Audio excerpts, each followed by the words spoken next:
Hello friends, मैं आपसे कुछ बातें करना चाह रही हूँ और आप लोग भी कुछ सुनने के लिए इच्छुक हैं कि क्या बोलने जा रहे हैं। आजकल युवा पीढ़ी अपनी बड़ों का रिस्पेक्ट करना ही भूल गया है।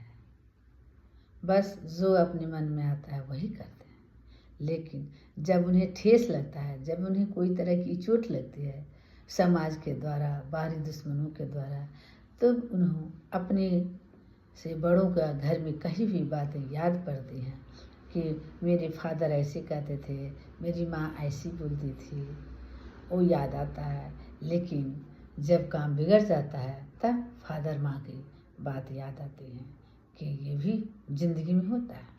लेकिन ये नहीं सोचते हैं कि उनके फादर और मदर कितने कष्ट से गुजरे हैं और कितने कष्ट में दुनिया को देखे हैं। उनका तजुर्बा ही बताता है कि वो बहुत दिन पहले हमसे हुए हैं, तो उनको ज़्यादा तजुर्बा दुनिया का है ना।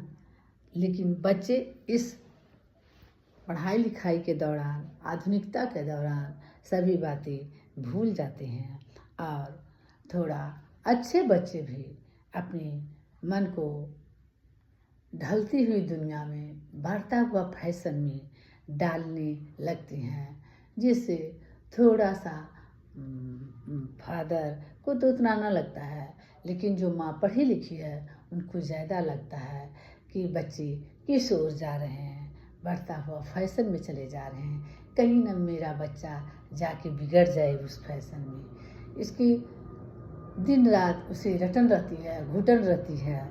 लेकिन बच्चे इस बात को नहीं समझते हैं कि मैं क्या कर रहा हूँ। हर समय माँ का कितना भी बड़ा बेटा हो जाए तो बच्चा ही समझ में आता है कि मेरा बच्चा कल सुधर जाएगा, आज सुधर जाएगा। रोज दिन कुछ न कुछ सीख की बातें माँ रहती हैं, तो अपने बच्चे को, लड़का हो या लड़की, दोनों को समझाती है और समझाते समझाते वो सारा जीवन इसी में पार कर देती है। और सभी बच्चों को कहती, एक या दो या तीन बच्चे हैं, सबों को कहती हैं कि बेटा मिलजुल कर अपने भाई बहनों में रहना। लेकिन कटु सत्य यह है कि बच्चे लोग भी अपने अपने परिवार में भिन्न भिन्न तरह के लोगों से मिलने से उनका भी दिमाग पर स्ट्रेस बढ़ता है और वे अपने अपने स्वार्थ के वशीभूत होकर अपने अपने परिवार में सिमट जाते हैं। जैसे कोई भी ओकेजन होता है तो उसमें बुलाना चाहिए तो बुलाते नहीं।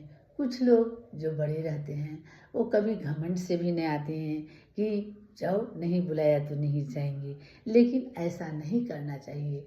यदि कोई गलत करता है तो गलत का रिजल्ट उसे खुद मालूम पड़ेगा, और यदि तुम सही करते हो तो सही का रिजल्ट तुम्हें खुद मालूम पड़ेगा। यह बात चिरतार्थ है कि जैसा करोगे वैसा भरोगे। इसलिए माँ बाप का हरदम ध्यान अपने बच्चों पर रहता है। बच्चा कहीं बिगड़े न, कहीं उसे चोट लगी न।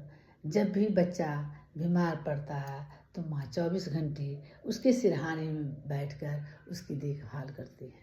अब आप उसके लिए अलग तरह की औषधि का प्रबंध रहता है कि जिसमें मेरा बच्चा ठीक हो जाए और कल मेरा ठीक रहेगा। कल अपने ठीक करने के बजाय माँ बाप अपने बच्चे को ठीक करने में लगे रहते हैं और अपने जीवन की परिकल्पना को भूल जाते हैं कि हमें भी जीना है, तभी तो बच्चे जिएंगे। इस स्वार्थी दुनिया में बच्चे की भलाई के चलते माँ बाप अपने जीवन को खोने लगते हैं और लास्ट में ऐसा देखा जाता है कि बच्चे भी छोड़ने लगते हैं माँ बाप को। तो माँ बाप भी दुख सहते सहते तो पर भी अलग हो जाते हैं, तो पर भी सोई हुई रात में अपने बच्चों को ज़रूर से ज़रूर याद करते हैं। लेकिन वो कहीं तो कहीं किससे कहें, अकेलापन ही उन्हें जिंदगी भर रहना पड़ता है। बुढ़ापे में भी तो लोग ऐसा हो गए कि वृद्धाश्रम की शरण लेते हैं, जिससे वहाँ कुछ शांति और सुकून मिलती है बूढ़ों लोगों के।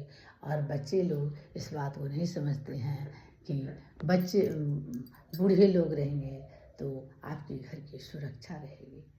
बूढ़ा जहाँ नहीं रहता है बुजुर्ग नहीं रहते उस घर की सुरक्षा खत्म होती है, नज़र आती है। इसलिए बच्चों को चाहिए कि अपने माँ बाप को कदर करना चाहिए और माँ बाप को भी चाहिए कि बच्चे में उसको अच्छे से अच्छी शिक्षा दें और उसको किस तरह से रहना है उसके जीवन पर भी थोड़ा सा वह भी अपना परिवार पर अपना ध्यान देते हुए थोड़ा सा देखने का माँ बाप पूरा आश्रित बच्चे पर नहीं रहे, क्योंकि जितनी दिन आपको शक्ति है कुछ काम करके ही खाएं और बच्चे पर भार बनकर न रहें, क्योंकि आधुनिक युग में बहुत महंगाई बढ़ रही है।